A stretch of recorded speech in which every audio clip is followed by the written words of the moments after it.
जय श्री कृष्णा। हर हर महादेव। मित्रों, किस श्राप के कारण स्त्रियों को मासिक धर्म आता है?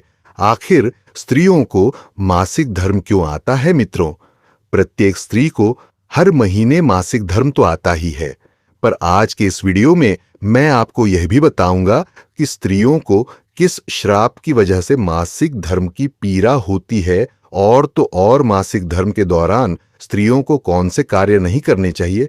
और दोस्तों, जब स्त्रियों को मासिक पीड़ा होती है तो कुछ लोग स्त्रियों को क्यों अछूत समझने लगते हैं। मित्रों, मैं आपको यह सब एक कथा के माध्यम से बताऊंगा कि आखिर स्त्रियों को मासिक पीड़ा क्यों होती है। तो मित्रों, चलिए जानते हैं आखिर किस श्राप के कारण स्त्रियों को मासिक धर्म आता है।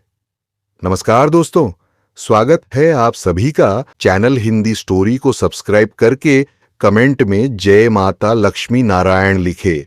उन पर मां लक्ष्मी का आशीर्वाद हमेशा बना रहे, उनके घर में धन की कभी कोई कमी ना रहे, उनका घर हमेशा खुशियों से भरा रहे। मित्रों, यदि आप इस वीडियो को पूरा देखते हैं और कहानी को ध्यान से सुनते हैं, तभी जाकर आपको पूर्ण तरीके से यह जानकारी मिल पाएगी कि आखिर किस श्राप के कारण स्त्रियों को मासिक धर्म आता है। इसलिए मित्रों, कहानी को पूरा ही सुने, क्योंकि मित्रों, यह कहानी आपको एक नई जानकारी और बहुत अच्छी सीख देकर जाएगी। दोस्तों, एक बार मां लक्ष्मी भगवान विष्णु से पूछती हैं, हे प्रभु, आज मेरे मन में एक प्रश्न को लेकर शंका उत्पन्न हो रही है। प्रभु, इस विश्व जगत में केवल आप ही मेरे मन में उठ रही मेरी इस शंका का समाधान कर सकते हैं। मां लक्ष्मी जी की बात सुनते ही भगवान विष्णु जी कहे, हे प्रिय, तुम्हारे मन में जो भी प्रश्न है, जिसकी वजह से तुम्हें शंका हो रही है, वह तुम निसंकोच होकर पूछो। मैं तुम्हारे मन में उठ रही सभी शंकाओं का समाधान अवश्य करूंगा। तब मां लक्ष्मी जी कहती हैं, हे नाथ, वह कौन सा श्राप है जिसके कारण स्त्रियों को मासिक धर्म की पीड़ा सहन करनी पड़ती है? माता लक्ष्मी ने अपना दूसरा प्रश्न पूछते हुए कहा, हे प्रभु, एक स्त्री को मासिक धर्म में वह कौन से कार्य नहीं करने चाहिए जिससे वह अपने ऊपर लगने वाले पाप से बच सके? तब भगवान विष्णु कहते हैं, हे लक्ष्मी, तुमने संपूर्ण मानव जाति के कल्याण हेतु अत्यंत उत्तम प्रश्न किया है। मैं तुम्हारे इन सभी प्रश्नों का उत्तर तुम्हें बलराम नामक एक पुरुष के जीवन में हुई घटनाओं के माध्यम से दूंगा, जिससे प्रिय तुम्हें तुम्हारे प्रश्नों का उत्तर इस कथा के माध्यम से प्राप्त हो जाएगा। यह कथा इतनी पावन है कि इस कथा के श्रवण करने मात्र से ही समस्त मनुष्यों के पापों का नाश हो जाता है। जो भी गृहस्थ जीवन में है और वह पति पत्नी इस कथा को ध्यानपूर्वक सुनते हैं तो उन्हें सुख और सौभाग्य की प्राप्ति होती है। इसलिए हे देवी लक्ष्मी, मैं जो कथा आपको सुनाने जा रहा हूं, आप भी इस कथा को ध्यानपूर्वक पूरा अंत तक अवश्य सुनिए। अब देवी लक्ष्मी कहती है, हे नाथ, यह बलराम कौन था और उनके जीवन में कौन सी घटनाएं हुई थी? हे प्रभु, मैं इस कथा को सुनने के लिए उतावली हो रही हूं। कृपया आप इस कथा को मुझे सुनाइए। मैं इसे ध्यानपूर्वक पूरा अवश्य सुनूंगी और संपूर्ण विश्व जगत में विख्यात भी करूंगी। तब भगवान विष्णु कथा सुनाना आरंभ करते हैं और कहते हैं कि हे देवी लक्ष्मी, पूर्व काल की बात है। निर्मल देश में एक अत्यंत सुंदर नगरी थी। उस नगरी में बलराम नाम का एक ब्राह्मण रहा करता था। बलराम को समस्त वेदों और शास्त्रों का ज्ञान था। वह एक तेजवान और परम बुद्धिमान, गुणवान तथा धर्म के मार्ग में खुद की आहुति दे देने वाला एक ब्राह्मण था। सभी वर्णों के लोग बलराम को बड़ा सम्मान देते थे। बलराम प्रतिदिन यज्ञ करता था, दान धर्म के साथ संध्या उपासना भी किया करता था। बलराम पशुपुत्र, बंधु बांधव तथा धन संपत्ति से संपन्न थे। बलराम की पत्नी का नाम गायत्री था। वह भी अत्यंत चरित्रवान, गुणवान तथा पतिव्रत धर्म का पालन करने वाली स्त्री थी। एक दिन बलराम और उसकी पत्नी गायत्री ने मिलकर अपने घर पर सत्यनारायण भगवान की पूजा रखी और सभी ब्राह्मणों को स्वयं जाकर निमंत्रण दिया। साथ ही नगर में निवास करने वाले समस्त मनुष्यों को उसने पूजा के लिए बुलाया। बलराम की पत्नी गायत्री ने अपने घर पर अनेक प्रकार का भोजन भी बनाया था और सभी को भोजन के लिए बुलाया। उसके बाद पूजा के दिन समस्त ब्राह्मण उसके घर पर पधारे। बलराम ने सभी ब्राह्मणों का विधिपूर्वक पूजन किया और उन सभी का बड़े ही प्रेम के साथ आदर सत्कार किया। फिर बलराम ने सभी ब्राह्मणों को घर के अंदर बुलाया और उन्हें आसन देकर प्रेम के साथ बैठाकर भोजन कराया। ब्राह्मणों को भोजन करा के उनकी भूख की तृप्ति समाप्त करने के बाद बलराम ने भगवान का स्मरण करते हुए जिन जिन को बलराम ने बुलाया था उन सभी को वस्त्र आदि का दान करके विदा किया। वे सभी ब्राह्मण बलराम को आशीर्वाद देकर वहां से प्रस्थान कर गए। उसके बाद बलराम ने अपने परिवार के सभी मित्र भाई बंधु तथा अनेक भूखे लोगों को भोजन करवाया। इस प्रकार से बलराम ने सभी को भोजन कराकर और पूजा संपन्न करके सभी को विदा करके जब बलराम अपने घर के द्वार के सामने गया तो उसने देखा कि उसके घर के सामने एक कुत्ता और सुवर्ण आपस में कुछ बात कर रहे थे। जब ब्राह्मण बलराम ने उस कुत्ता और सुवर्ण की पूरी बात सुनी तो बलराम को बड़ा आश्चर्य हुआ। वह कुत्ता और सुवर्ण उसके माता पिता ही थे, जो पिछले जन्म के पाप कर्मों के कारण इस जन्म में कुत्ता और सवर्णी बन गए हैं। तब वह ब्राह्मण बलराम मन ही मन सोचने लगा, ये दोनों तो साक्षात मेरे माता पिता हैं, जो मेरे घर पर पशु बनकर आए हैं। भगवान ने किस कारण से इन दोनों को पशु बना दिया है? किस पाप के कारण मेरे माता पिता को यह पशु का शरीर प्राप्त हुआ है? बलराम ने सोचा कि अब मैं इनके उद्धार के लिए क्या करूं। इस प्रकार विचार करते हुए बलराम को रात भर नींद नहीं आई और वह रात भर भगवान का स्मरण करते हुए वह सोच विचार करने लगा। उसने सोचा कि मैं अपने माता पिता की मुक्ति के लिए क्या करूं। तब उसे याद आया कि मेरे माता पिता की आत्मा की मुक्ति का उपाय केवल मुनि वशिष्ठ जी ही बता सकते हैं। सुबह होते ही बलराम ने स्नान आदि कार्य संपन्न करके मुनि वशिष्ठ जी से मिलने के लिए उनके आश्रम पर जा पहुंचा। आश्रम के अंदर प्रवेश करते ही मुनि वशिष्ठ जी ने बलराम का स्वागत किया और वशिष्ठ जी बलराम से कहने लगे, हे ब्राह्मण श्रेष्ठ, आप आज किस कारण से हमारे आश्रम में पधारे हैं? आप बड़े ही दुखी दिख रहे हैं। आपके दुख का कारण क्या है? बलराम कहता है, हे मुनिवर, आपको मेरा प्रेम भरा प्रणाम। हे मुनिवर, आज आपके दर्शन मात्र से मेरा जन्म सफल हो गया, परंतु हे मुनिवर, यहां आज मैं आपके पास अपनी एक शंका को लेकर आया हूं। कृपया आप ही अब मुझे इस दुख से बाहर निकाले। हे प्रभु, मुझे इस शंका से आजाद कीजिए। मैं अत्यंत दुखी और दुर्बल हो गया हूं। वशिष्ठ जी ने आगे कहा कि हे ब्राह्मण देव, आप दुखी मत होइए। आपकी जो भी शंका है वह निसंकोच होकर मुझसे पूछो, मैं अवश्य तुम्हारी शंका का समाधान करूंगा। फिर बलराम कहता है, हे मुनिवर, कल मैंने अपने घर पर भगवान सत्यनारायण का पूजन करवाया था तथा अनेक ब्राह्मणों को और भूखे लोगों को भोजन कराया। मैंने सब कुछ विधि पूर्वक पूजन किया। फिर जब मैं अपने घर के बाहर अपने मेहमानों को अपने द्वार तक छोड़ने आया तो मैंने देखा कि मेरे द्वार पर एक कुत्ता और एक स्वर्ण दोनों मेरे घर के सामने खड़े होकर बात कर रहे थे। सबसे पहले तो वह कुत्ता उस स्वर्ण से इस प्रकार से कहने लगा कि देखो आज कैसी घटना घटी। हमारे पुत्र के घर में ब्राह्मण के भोजन के लिए जो दूध रखा था, एक सांप ने उस दूध के बर्तन में अपना विश्व उगल दिया था, जिसे देखकर मुझे बड़ी चिंता होने लगी, क्योंकि उसी दूध से भोजन बनने वाला था। अगर मेरे पुत्र के घर पर उस विषैले दूध से कुछ बनाया जाता और सभी लोग उस दूध को खा लेते तो उन सब की मृत्यु हो जाती। इसीलिए मैंने उस बर्तन में से सारा दूध पी लिया। लेकिन जब मेरी बहू की दृष्टि मुझ पर पड़ी तब उसने मुझे डंडों से खूब पीटा, जिससे मेरे शरीर का अंग भंग हो गया। अब मुझे बहुत पीड़ा हो रही है और इसी वजह से मैं लड़खड़ाते हुए चल रहा हूं। मुझसे यह पीड़ा सहन नहीं हो रही है। कुत्ते की बात को सुनकर वह सुवर्ण बहुत दुखी हो गई और वह अपना वृतांत सुनाने लगी और बोली कि हे प्रीतम, अब मैं तुम्हें मेरे दुख का कारण सुनाती हूं।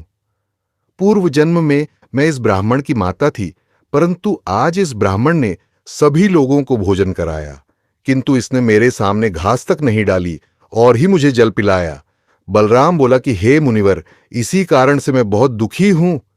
फिर बलराम कहने लगा, इस प्रकार से अपने माता पिता को एक कुत्ता और सुवर्ण के रूप में ऐसा बोलते हुए देखकर मुझे बड़ा दुख हो रहा है। हे मुनिवर, मुझे रात भर नींद नहीं आई। हर क्षण मुझे बस यही चिंता सताई जा रही है कि मैंने कभी कोई पाप नहीं किया, हमेशा धर्म के कार्य किए हैं, परंतु फिर भी मेरे माता पिता को ऐसे कष्ट झेलने पड़ रहे हैं। हे मुनिवर, यही मेरी शंका है, इसी कारण आज मैं आपके पास आया हूं। कृपया आप अपनी दिव्य शक्ति से पता करके मुझे बताइए कि किस कारण से मेरे माता पिता की ऐसी दुर्दशा हुई है और उनकी मुक्ति के लिए मुझे कौन सा कर्म करना होगा। तब मुनि वशिष्ठ जी ने ध्यान लगाते हुए वह सब कुछ देख लिया और उस ब्राह्मण के माता पिता के पूर्व जन्म के कर्मों के बारे में बलराम से कहने लगे, हे ब्राह्मण, तुम्हारे माता पिता ने पिछले जन्म में घोर पाप किया है। उसी पाप कर्मों के कारण आज उनकी ऐसी दुर्दशा हुई है। बलराम कहने लगता है कि हे गुरुदेव, कौन से पाप के कारण मेरे माता पिता की ऐसी दुर्दशा हुई है? कृपया मुझे उसके बारे में विस्तार से बताने की कृपा करें, मैं जानना चाहता हूं। फिर मुनि वशिष्ठ जी कहते हैं कि हे ब्राह्मण, तुम ध्यान से सुनो। यह कुत्ता जो तुम्हारे पिता है, यह पिछले जन्म में बसंत नगर के श्रेष्ठ ब्राह्मण हुआ करते थे। इन्होंने एक दिन एकादशी का व्रत रखा, परंतु यह उसका पालन न कर सके और भोजन कर लिया था। एकादशी के व्रत के दिन तुम्हारे पिता ने दान धर्म भी नहीं किया। इन्होंने अपने द्वार पर आए हुए कुत्तों को कभी भोजन नहीं खिलाया। तुम्हारे पिता ने अपने पितरों का श्राद्ध भी विधिपूर्वक नहीं किया। तुम्हारे पिता ने पिछले जन्म में मासिक धर्म के दौरान ही तुम्हारी माता के साथ संबंध बनाया था और इसी पाप के कारण तुम्हारे पिताजी को इस जन्म में कुत्ता का जन्म मिला है।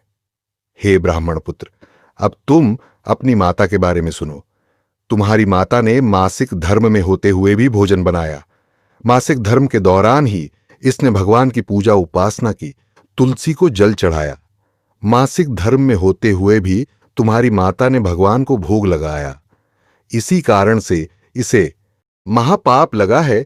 मासिक धर्म के दौरान स्त्री 3 से 5 दिनों के लिए अपवित्र हो जाती है। मासिक धर्म के दौरान स्त्री को पूजा पाठ नहीं करना चाहिए, ना ही सत्संग करना चाहिए। प्रत्येक स्त्री को इन 3 से 5 दिनों में अपने बाल भी नहीं धोने चाहिए। इससे उसके पति की आयु कम होती है। मासिक धर्म के दौरान पेड़ पौधों को स्पर्श नहीं करना चाहिए। मासिक धर्म में स्त्री के साथ संबंध भी नहीं बनाना चाहिए। वह मुनिवर अब आगे कहते हैं कि जो पुरुष मासिक धर्म में स्त्री के साथ संबंध बनाता है उसे ब्रह्म हत्या का पाप लगता है। जो पुरुष उस वक्त के समय में स्त्री के वस्त्रों को स्पर्श करता है उसे भी पाप लगता है। मासिक धर्म स्त्री के शरीर में 3 से 5 दिनों तक ब्रह्म हत्या का पाप निवास करता है और 6वें दिन ही वह स्नान करके पवित्र हो जाती है। 6वें दिन स्नान करने के पश्चात स्त्री को अपने पति का मुख देखना चाहिए, अन्य किसी पुरुष का मुख नहीं देखना चाहिए। यदि पति समीप ना हो तो सूर्यदेव के दर्शन करने चाहिए। गुरु वशिष्ठ बलराम से कहते हैं, हे ब्राह्मण श्रेष्ठ, इसी पाप के कारण तुम्हारे पिता को कुत्ता और तुम्हारी माता को स्वर्ण का जन्म प्राप्त हुआ है। बलराम कहता है, हे मुनिवर, अब आप मुझे मेरे माता पिता की मुक्ति के लिए उपाय बताने की कृपा करें। तब वशिष्ठ जी अपनी दिव्य दृष्टि से इसका मार्ग भी देख लेते हैं और कहते हैं कि हे ब्राह्मण, तुम किसी भी अमावस्या के दिन अपने माता पिता की मुक्ति के लिए श्राद्ध तथा तर्पण करो और दान धर्म करो, गाय की सेवा करो, गौ माता को भोग खिलाओ और अपने माता पिता की मुक्ति के लिए भगवान से प्रार्थना करो। बलराम जैसा वशिष्ठ जी कहते हैं वैसा ही करता है और फिर उसके माता पिता को समस्त पापों से मुक्ति मिलती है।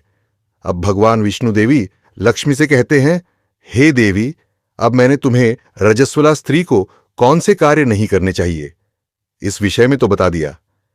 हे देवी, अब मैं तुम्हें यह बताता हूं कि किस श्राप के कारण प्रत्येक स्त्री जाति को मासिक धर्म की कठोर पीड़ा को सहन करना पड़ता है। तब मां लक्ष्मी जी बोली, हे नाथ, आपके इस प्रश्न के उत्तर से प्रत्येक स्त्री जाति की रक्षा होगी। मैं स्वयं उनके साथ रहकर उनको इस विषय में मार्ग प्रदान करूंगी। तब भगवान विष्णु कहते हैं, हे देवी, ठीक है, मैं तुम्हें इस प्रश्न का उत्तर भी दे देता हूं। प्राचीन में कालकेय नाम का एक प्रसिद्ध दानव हुआ करता था। दानव होने के कारण उनका स्वभाव दानवी प्रवृत्ति का था और वह हमेशा ही युद्ध करने के लिए तत्पर रहते थे। फिर अचानक से एक दिन सभी दानव वृत्रासुर दानव के साथ मिलकर स्वर्गलोक पर आक्रमण करने लगते हैं। उन असुरों के पास भयंकर शक्तिशाली अस्त्र खंजर थे जिसका सभी देवता सामना नहीं कर सके और स्वर्ग लोक से भागकर ब्रह्मदेव के पास आ गए। और फिर उन्होंने ब्रह्मा जी को सब कुछ कह सुनाया। तब ब्रह्मदेव ने उन्हें असुरों को परास्त करने का उपाय बताते हुए कहा, हे इंद्र, तुम इसी क्षण महर्षि दधीच के पास चले जाओ। वे तुम्हें अपनी शरीर की हड्डियों से तुम्हें अस्त्र शस्त्र प्रदान करेंगे और तुम उन्हीं अस्त्रों का प्रयोग करके वृत्रासुर का वध कर सकोगे। फिर सभी देवता महर्षि दधीच के आश्रम पर जाते हैं और वे सभी उनसे प्रार्थना करते हैं और महर्षि दधीच से अस्त्र प्रदान करने की विनती करते हैं। फिर संसार के कल्याण के लिए महर्षि दधीच अपने ही शरीर की हड्डियों से अस्त्र का निर्माण करते हैं। उन्हीं अस्त्रों में से एक वज्र नाम का अस्त्र होता है, जिस अस्त्र को देवराज इंद्र धारण कर लेते हैं और फिर से सभी देवता गण वृत्रासुर के साथ युद्ध करने के लिए निकल जाते हैं। उसके उपरांत देवताओं और दानवों के बीच भीषण युद्ध होता है। सभी देवता आकाश में दानवों से युद्ध करने के लिए एकत्रित हो जाते हैं, उन सभी पर प्रहार करने लगते हैं। कई दिनों तक इस प्रकार से दैत्यों और देवताओं के बीच में भीषण युद्ध चलता है। फिर देवराज इंद्र और वृत्रासुर आमने सामने आ जाते हैं। दोनों के बीच युद्ध होता है और देवराज इंद्र अपने वज्र का प्रहार करके वृत्रासुर को मार डालते हैं। उसके शरीर में एक ब्रह्म हत्या वास करती थी। वह उस दानव वृत्रासुर की मृत्यु होते ही उसके शरीर से ब्रह्म हत्या बाहर निकलती है और इंद्र का पीछा करने लगती है। फिर वह ब्रह्म हत्या देवराज इंद्र के शरीर में प्रवेश कर लेती है, जिससे इंद्र को ब्रह्म हत्या का पाप लगता है। देवराज इंद्र ब्रह्मदेव के पास जाते हैं और उनसे ब्रह्म हत्या से छुटकारा पाने का उपाय पूछते हैं। ब्रह्मदेव उस ब्रह्म हत्या को इंद्र के शरीर से निकलने की आज्ञा देते हैं और वह ब्रह्म हत्या इंद्र के शरीर से बाहर निकलकर ब्रह्मदेव से कहने लगती है, हे परमपिता ब्रह्मदेव, अभी तक मैं वृत्रासुर के शरीर में निवास कर रही थी, क्योंकि उसने अनेक ब्राह्मणों की हत्याएं की थी। जब इंद्र ने वृत्तासुर की हत्या की तो मैं इंद्र के शरीर में वास करने लगी। अब आप ही मुझे कोई उचित स्थान दीजिए जहां पर मैं रह सकूं। फिर ब्रह्मदेव कहते हैं, ब्रह्म हत्या में तुम्हें उचित स्थान देता हूं। ब्रह्मदेव ने ब्रह्म हत्या के 4 भाग कर दिए और कहा, ब्रह्म हत्या तुम्हारा 1/4 भाग अग्नि के भीतर रहेगा, क्योंकि जो भी मनुष्य अग्नि को आहुति नहीं देगा तुम उसके शरीर में प्रवेश कर लेना। ब्रह्मदेव ने फिर कहा कि तुम्हारा दूसरा 1/4 भाग जल के भीतर रहेगा। जो भी जल में थूकेगा अथवा जल में मलमूत्र का त्याग करेगा तुम उसके शरीर में प्रवेश करोगे। फिर तीसरा 1/4 भाग पेड़ पौधों और वृक्षों के भीतर रहेगा। जो भी मनुष्य अकारण ही वृक्षों को काटेगा उसे भी ब्रह्म हत्या का पाप लगेगा। उसके बाद ब्रह्मदेव ने अप्सराओं को बुलाया और कहा, हे अप्सराओं, इस ब्रह्म हत्या का 1/4 भाग तुम ग्रहण करो। फिर अप्सराएं कहने लगी, हे प्रभु, अगर आपकी यही आज्ञा है तो हम इसे आपकी आज्ञा से ग्रहण करने के लिए तैयार है, किंतु हमें भी इससे मुक्ति का कोई उपाय बताइए। फिर ब्रह्मदेव कहने लगे कि हे अप्सराओं, जो भी पुरुष मासिक धर्म में स्त्री के साथ संबंध बनाएगा उसके अंदर यह ब्रह्म हत्या प्रवेश कर जाएगी। इस प्रकार से ब्रह्म हत्या के 4 भाग हुए, एक अग्नि में, दूसरा जल में, तीसरा वृक्षों में और चौथा स्त्रियों के अंदर प्रवेश कर गया। उसी ब्रह्म हत्या के भाग के कारण स्त्रियों को मासिक धर्म आता है। जो भी पुरुष मासिक धर्म के दौरान स्त्रियों को स्पर्श करता है अथवा उनके साथ संबंध बनाता है उसे ब्रह्म हत्या का पाप है। अब आगे भगवान विष्णु कहते हैं, हे देवी, इस प्रकार से मैंने आपको स्त्री के रजस्वला होने के पीछे की कथा और रजस्वला स्त्री को कौन से कार्य नहीं करने चाहिए इसके विषय में बता दिए हैं। अब माता लक्ष्मी कहती हैं, हे प्रभु, आज आपने मुझे बहुत ही महत्वपूर्ण ज्ञान दिए हैं। मैं भी आपको वचन देती हूं, जो भी स्त्री मासिक धर्म के दौरान पूजा पाठ करेगी, पति के साथ संबंध रखेगी, उसके घर में मैं प्रवेश नहीं करूंगी। तो मित्रों, यही कारण है कि मासिक धर्म के दौरान किसी भी स्त्री को छूना पाप माना गया है। मासिक धर्म के दौरान स्त्रियों को यह कार्य नहीं करने चाहिए। मित्रों, मैं उम्मीद करता हूं यह जानकारी आपको जरूर पसंद आई होगी। दोस्तों, यदि आपको यह वीडियो पसंद आई हो तो प्लीज आप इस हिंदी स्टोरी चैनल को सब्सक्राइब अवश्य करें, वीडियो को लाइक करें और दोस्तों सच्ची श्रद्धा से कमेंट में जरूर लिखें। जय श्री हरिविष्णु, जय श्री राम, जय हनुमान, साथ ही देवों के देव हर हर महादेव सदैव आप पर अपनी कृपा बनाए रखें।